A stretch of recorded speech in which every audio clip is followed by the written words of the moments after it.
श्रावण मास महात्म्य अध्याय 9वां। नमस्कार भाइयों बहनों, जय मां गायत्री। आप सभी का मेरे YouTube चैनल शुभकर माही अष्टो में स्वागत है।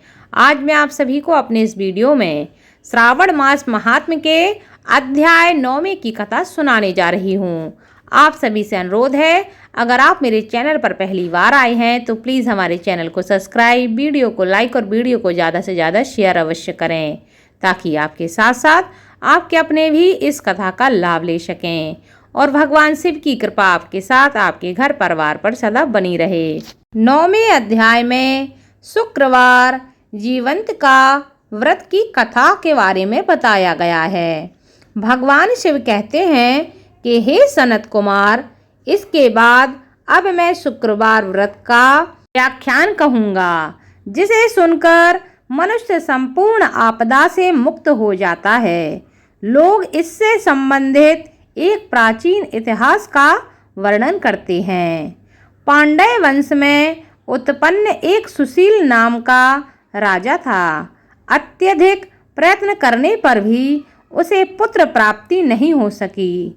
उसकी सर्वगुण संपन्न सुकेशी नामक भार्या थी। जब उसे संतान ना हुई तब वह बड़ी चिंता में पड़ गई। तब स्त्री स्वभाव के कारण अति साहस युक्त मन वाली उसने मासिक धर्म के समय प्रत्येक महीने में वस्त्र के टुकड़ों को अपने उदर में बांधकर उदर को बड़ा बना लिया और अपनी प्रसूति का अनुकरण करने वाली किसी अन्य गर्भिणी स्त्री को ढूंढने लगी।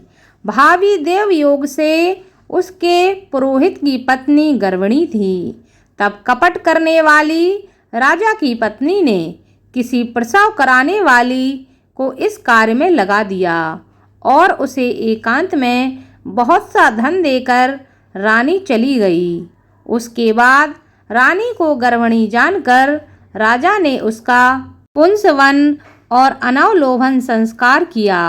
8वां महीना होने पर सीमंतोन्नयन संस्कार के समय राजा अत्यंत हर्षित हुए। इसके बाद उस पुरोहित पत्नी का प्रसव काल सुनकर वह रानी भी उसी के समान प्रसव संबंधी चेष्टाएं करने लगी। पुरोहित की पत्नी चूंकि पहली बार गर्भवती थी, अतः प्रसूति कार्य के प्रति वह अनभिज्ञ थी और केवल प्रसव कराने वाली दाई के ही कहने में वह स्थित थी। तब उस दाई ने पुरोहित पत्नी के साथ छल करते हुए उसके नेत्रों पर पट्टी बांधी और प्रसव के समय उसके पैदा हुए पुत्र को किसी के हाथ से रानी के पास पहुंचा दिया। इस बात को कोई भी ना जान सके। उसके बाद रानी ने उस पुत्र को लेकर यह घोषित कर दिया कि मुझे पुत्र रत्न की प्राप्ति हुई है। इन सब के बाद दाई ने पुरोहित की पत्नी की आंखों की पट्टी खोल दी।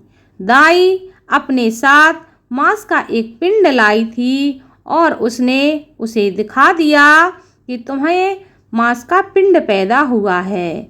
उसके सामने आश्चर्य तथा दुख प्रकट करने लगी कि यह कैसा अनिष्ट हो गया और कहने लगी कि अपने पुरोहित पति से इसकी शांति जरूर करवा लेना। कहने लगी, संतान नहीं हुई कोई बात नहीं, तुम जीवित हो यही बात बहुत है। इस पर पुरोहित की पत्नी को अपने प्रसव के स्पर्श चिंतन से बहुत संदेह हुआ। भगवान शिव कहते हैं, राजा ने पुत्र का जन्म का समाचार सुनकर जात कर्म संस्कार कराया और ब्राह्मणों को हाथी, घोड़े आदि रथ आदि प्रदान किए। राजा ने कारागार में पड़े सभी कैदियों को प्रसन्नता पूर्वक मुक्त करा दिया। उसके बाद राजा ने सूतक के अंत में नामकर्म तथा अन्य सभी संस्कार किए। उन्होंने पुत्र का नाम प्रियव्रत रखा। हे सनत कुमार, श्रावण मास के आने पर पुरोहित की पत्नी ने शुक्रवार के दिन भक्ति पूर्वक देवी जीवंतिका का पूजन किया।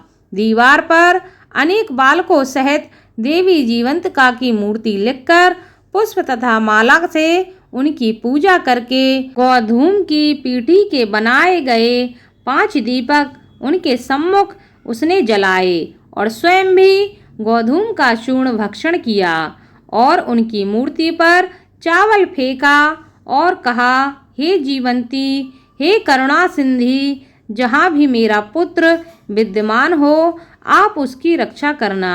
यह प्रार्थना करके उसने कथा सुनकर यथाविधि नमस्कार किया।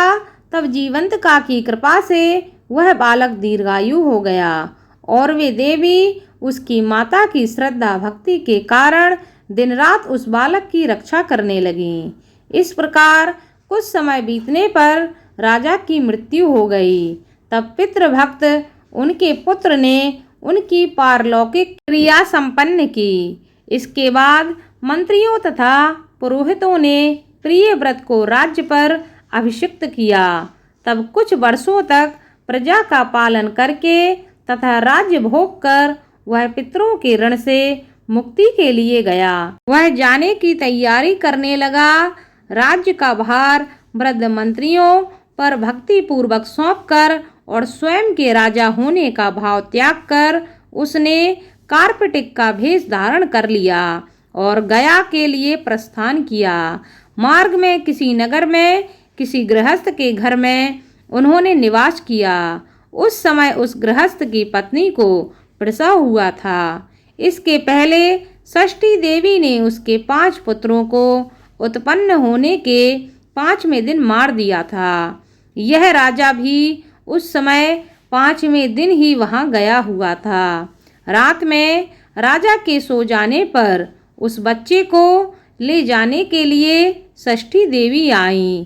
जीवंतिका देवी ने उस षष्ठी देवी को यह कहकर रोका कि राजा को लांघ कर मत जाओ। तब जीवंतिका को रोकने पर वह षष्ठी जैसे ही आई थी वैसे ही चली गई। इस प्रकार उस गृहस्वामी ने उस बालक को 5वें दिन जीवित स्वरूप में प्राप्त किया। ये लोग इतने प्रभाव वाले हैं, यह देखकर उस गृहस्थ ने राजा से प्रार्थना की कि हे राजन, आपका निवास आज के दिन मेरे घर ही में होगा। हे प्रभु, आपकी कृपा से मेरा छठा पुत्र जीवित रह गया। उसके इस प्रकार प्रार्थना करने पर करुणानिधि उस राजा ने कहा कि ठीक है, मुझे तो गया जाना है। तब राजा गया के लिए प्रस्थान कर गए। वहां पिंडदान करते समय विष्णुपद देवी पर एक अद्भुत घटना हुई। उस पिंड को ग्रहण करने के लिए 2 हाथ निकल कर आए। तब महान विस्मय युक्त राजा संशय में पड़ गए और पुनः पिंडदान कराने वाले ब्राह्मण के कहने पर उन्होंने विष्णुपद पर पिंडदान रख दिया। इसके बाद उन्होंने किसी ज्ञानी तथा सत्यवादी ब्राह्मण से इस विषय में पूछा। तब उस ब्राह्मण ने उससे कहा कि ये दोनों हाथ आपके पितर के थे। इसमें संदेह हो तो घर जाकर अपनी माता से पूछ लीजिए, वह बता देंगे। तब राजा चिंतित तथा दुखी हुए और मन में अनेक बातें सोचने विचारने लगे। वे यात्रा करके पुनः वहां गए जहां वह बालक जीवित हुआ था। उस समय भी उस स्त्री को पुत्र उत्पन्न हुआ था और वह उसका 5वां दिन था। वह जो दूसरा पुत्र हुआ था उसे लेने रात में फिर षष्ठी देवी आई। तब जीवंतिका के दोबारा रोके जाने पर उस षष्ठी देवी ने उनसे कहा, इसका ऐसा क्या कृत्य है अथवा क्या इसकी माता तुम्हारा व्रत करती है जो तुम दिन रात इसकी रक्षा करती हो। तब षष्ठी का यह वचन सुनकर जीवंती ने धीरे से मुस्कुराकर इसका सारा कारण बताया।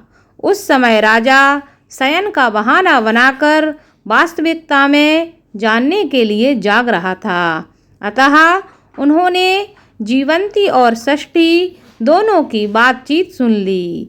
जीवंती देवी ने कहा कि हे षष्ठी, श्रावण मास में शुक्रवार को इसकी माता मेरे पूजन में रत रहती है और व्रत के संपूर्ण नियमों का पालन करती है। वह सब मैं आपको बताती हूँ। वह हरे रंग का वस्त्र तथा कंचुकी नहीं पहनती और हाथ में उस रंग की चूड़ी भी नहीं धारण करती। वह चावल के धोने के जल को कभी नहीं लांघती, हरे पत्तों के मंडप के नीचे नहीं जाती और हरे वर्ण का होने के कारण करेले का साग भी वह नहीं खाती। यह सब मेरी प्रसन्नता के लिए करती है, अतः मैं उसके पुत्र को किसी को कैसे मारने दूंगी। यह सब सुनकर राजा प्रियव्रत अपने नगर को चले गए। उनके देश के सभी नागरिक स्वागत के लिए आए। तब राजा ने अपनी माता से पूछा कि हे माता, क्या तुम जीवंतिका देवी का व्रत करती हो? इस पर उन्होंने कहा कि मैं तो इस व्रत को जानती भी नहीं हूँ। उसके बाद राजा ने गया यात्रा का समुचित फल प्राप्त करने के लिए ब्राह्मणों तथा सुहागिन स्त्रियों को भोजन कराने की इच्छा से उन्हें निमंत्रित किया और व्रत की परीक्षा लेने के लिए सुहागिन स्त्रियों को वस्त्र, कुंचकी तथा कंकड़ भेजकर कहलाया गया कि आप सभी को भोजन के लिए राजभवन में आना है। तब पुरोहित की पत्नी ने दूत से कहा कि मैं हरे रंग का कोई भी वस्तु ग्रहण नहीं करती हूँ। राजा के पास आकर दूत ने उसके द्वारा कही गई बात राजा को बता दी। तब राजा ने उसके लिए सभी रक्त वर्ण के शुभ परिधान भेजे। वह सब धारण करके वह पुरोहित पत्नी भी राजभवन में आई। राजभवन के पूर्वी द्वार पर चावलों के धोने का जल पड़ा देखकर और वहाँ हरे रंग का मंडप देखकर वह दूसरे द्वार से गई। तब राजा ने पुरोहित की पत्नी को प्रणाम करके इस नियम का संपूर्ण कारण पूछा। इस पर उसने इसका कारण शुक्रवार का व्रत बताया। उसको देखकर दोनों वक्ष स्थलों से उस राजा के सामने दूध की धाराएं बहने लगीं। यह सब देखकर और विष्णुपदी पर निकले हाथों जीवंतिका तथा षष्ठी देवी दोनों देवियों के वार्तालाप तथा पुरोहित पत्नी के स्तनों से दूध निकलने के द्वारा राजा को विश्वास हो गया कि मैं इन्हीं का पुत्र हूँ। उसके बाद पालन पोषण करने वाली माता के पास जाकर विनम्रता पूर्वक उन्होंने कहा कि हे माता, डरो मत, मेरे जन्म का वृतांत सत्य सत्य मुझे बता दो। यह सुनकर सुंदर केशों वाली रानी ने सब कुछ सच सच बता दिया। तब प्रसन्न होकर उन्होंने जन्म देने वाले अपने माता पिता को नमस्कार किया और संपत्ति से वृद्धि को प्राप्त कराया। वे दोनों भी परम आनंदित हुए। एक दिन राजा प्रियव्रत ने रात में देवी जीवंती से प्रार्थना की कि हे जीवंती माता, मेरे पिता तो ये हैं, तो फिर गया में वो दोनों हाथ कैसे निकल आए थे। तब देवी ने स्वप्न में आकर संशय का नाश करने वाला वाक्य कहा, हे प्रियव्रत, मैं तुम्हें विश्वास दिलाने के लिए ही यह माया की थी, इसमें कोई संदेह नहीं है। हे सनत कुमार, यह सब मैंने आपको बता दिया है। श्रावण मास में शुक्रवार के दिन इस व्रत का अनुष्ठान करके मनुष्य सभी मनोरथों को प्राप्त कर लेता है। इस प्रकार श्री स्कंद पुराण के अंतर्गत भगवान शिव और सनत कुमार संवाद में श्रावण मास महात्म्य में शुक्रवार जीवंतिका व्रत कथन 9वां अध्याय संपूर्ण हुआ।